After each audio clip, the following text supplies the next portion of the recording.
How to reduce the energy consumption in public buildings? Use daylight to the maximum. Ensure maximum use of daylight to reduce the energy consumption for lighting. It's necessary to clean the windows regularly.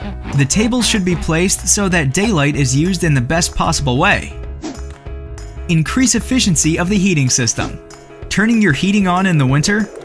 You can reduce your costs by closing the doors, windows, and other places of heat leakage from the office. It is also important to avoid covering the heating elements with furniture or other objects. Reduce water consumption by rational use of it.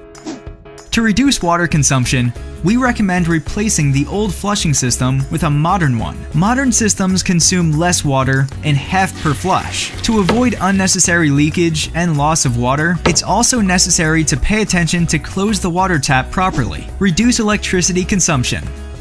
When buying electrical appliances, choose more efficient applications with lower power consumption, and instead of classic light bulbs, use more economical ones. When you leave the workplace, be sure to switch off the electrical devices from the electricity network, for example, the charger or the radio, and turn off the light. Let's reduce energy consumption in public buildings together. Want to know more?